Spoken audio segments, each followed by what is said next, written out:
Merhaba, Şöhretin Dünyasına dair YouTube kanalıma hoş geldiniz. Havaların ısınmasıyla beraber kışın aldığımız kiloları verme ihtiyacı duymaya başlıyoruz. Eyvah, çok kilo aldım. Ben de çok kilo aldım. Kızlarıma yemek yedirmeye çalışırken onların yemediği yemekleri yemeye başladığım için ben de çok kilo aldım. Geçen Nisan ayında 54 kiloydum. Bu Nisan ayında 62-63 kiloyu gördüm. 63 kiloyu gördüm. Ben hiç hayatımda 63 kilo olmadım. Sonra dedim ki dur, ne yapıyorsun? Artık çocukların yemediği yemekleri yememem lazım. Evet sevgili anneler, siz de yemeyin. Yoksa birden bir bakıyorsunuz çok kilo almış oluyorsunuz. Tabii fazla kilolu olmak yaşlandıran bir durum. Neden? Pek çok hastalığın önü açılıyor. Yüksek tansiyon, kalp rahatsızlıkları, bazı karaciğer hastalıkları, e, karaciğerde yağlanma, siroz, safra taşları gibi pek çok hastalığın önü açılıyor maalesef. O yüzden öncelikle estetik kaygılarımızın yanında sağlığımızla da ilgili kilo vermemiz gerekiyor. Özellikle bel ve karın bölgelerinde yağlanmanız varsa en kısa sürede kilo vermeye başlamanız gerekiyor. Sizlerle beraber bir beslenme programını paylaşacağım. %90 başarı sonuçları elde edilmiştir. Çok kolay malzemelerimiz yoğurt. Günde 3 kez 200-250 gram yoğurt yiyeceğiz. Ama bunu böyle tek başına yemiyoruz. Bunun içine kullanacağımız bazı malzemeler var. Bu malzemelerden size bahsedeceğim.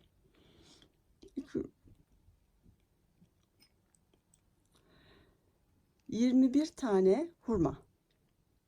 21 tane hurmamız olacak. Ve bir miktar lezzetlendirmek ve şekerimizi dengelemek için de tarçın kullanacağız. Peki bu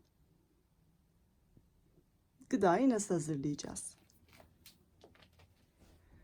Hepinizin de bildiği gibi hurma besleyici değeri çok yüksek, şeker oranı çok yüksek, lif oranı da çok yüksek bir besin.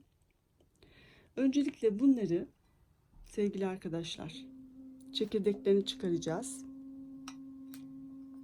ve bir gece önce 21 tane hurmamızın çekirdeklerini çıkaracağız ve bir gece önce suda bekleteceğiz. Ben şimdi size sadece 7 tanesini hazırlayacağım.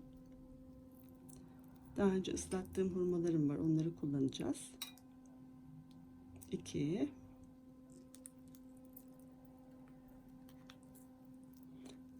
Şöyle ortadan ikiye böldüğünüz zaman hurmanın içinden çekirdeği çıkar. Dördüncü hurmamız. Böyle ikiye bölüyoruz. İçinden çekirdeğimizi çıkarıyoruz. 4. Böyle arkadaşlar, bunun 21 tane hurmanızı bir gece önceden suda bekletin. Ne kadar suyun içinde bekleteceksiniz? Yaklaşık 2 litre kadar suyun içerisinde hurmalarınızı bir gece bekletiyorsunuz. Ne oluyor hurmalar? Kaç tane oldu? 1, 2, 3, 4, 5, 6, 7, 8 tane diyelim. 8 tane kullanalım.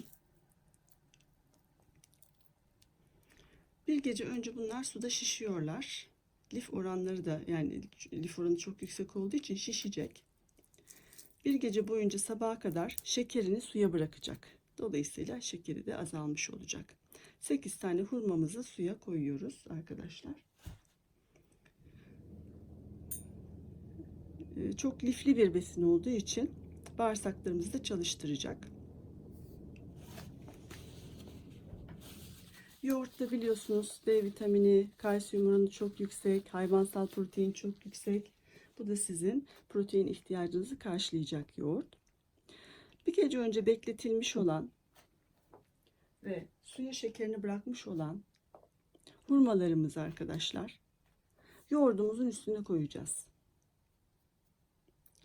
Bunlar bir gece önceden çok güzel şişiyorlar. Suya şekerini bırakıyor.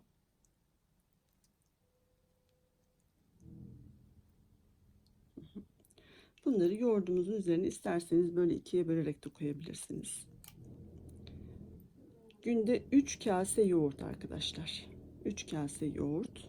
21 tane hurma. Bu 21 hurmanın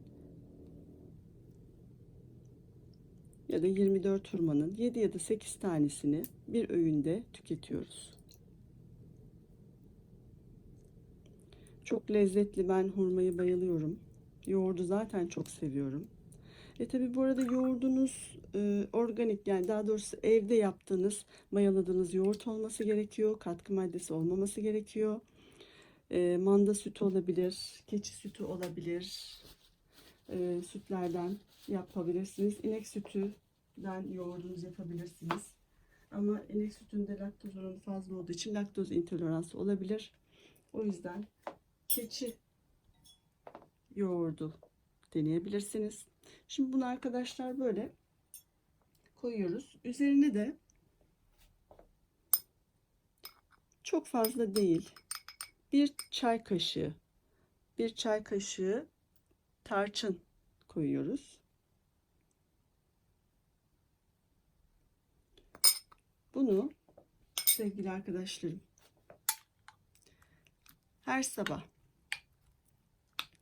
daha doğrusu şöyle 3'e böldüğümüz öğünlerimizi, sabah bir kase yoğurt, 7-8 tane hurma yiyoruz. Öğlen bir kase yoğurt, 7-8 hurma, biraz tarçın yiyoruz. Akşam yine aynı şekilde bir kase yoğurt, üzerine 7-8 tane hurmamızı koyuyoruz. Tarçınla tatlandırıyoruz ve bunu yiyoruz. Peki başka bir şey yiyecek miyiz? Hayır arkadaşlar. Bu diyeti uyguladığınızda başka bir şey yemeyeceksiniz.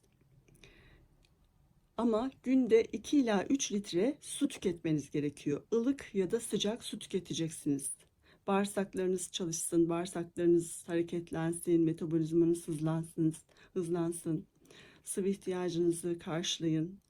Aynı zamanda günde 3 çay bardağı, 3 fincan yeşil çay içebilirsiniz.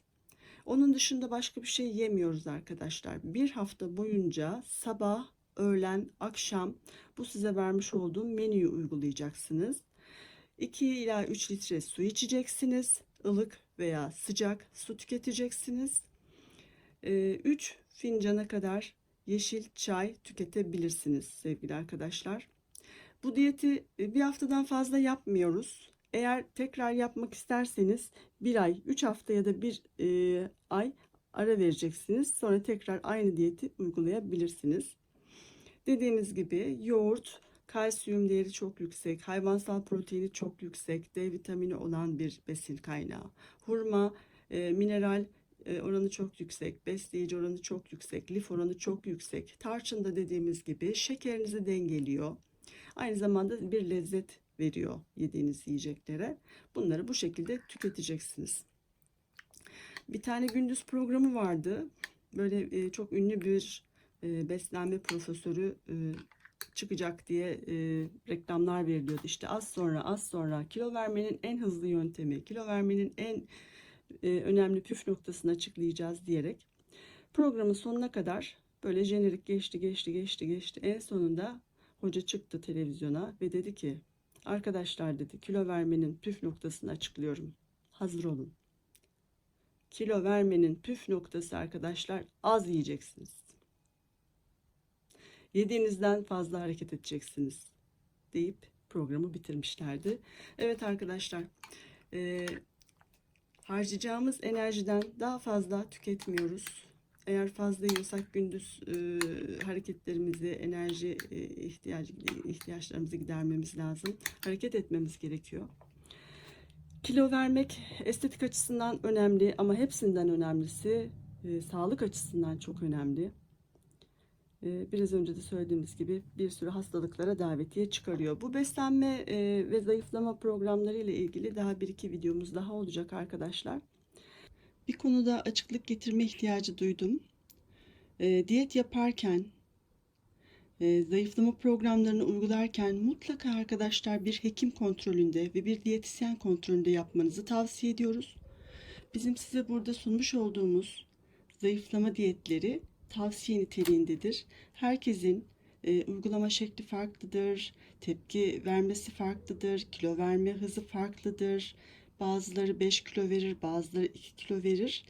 O yüzden bu bizim size öneride bulunduğumuz programlar tavsiye niteliğindedir.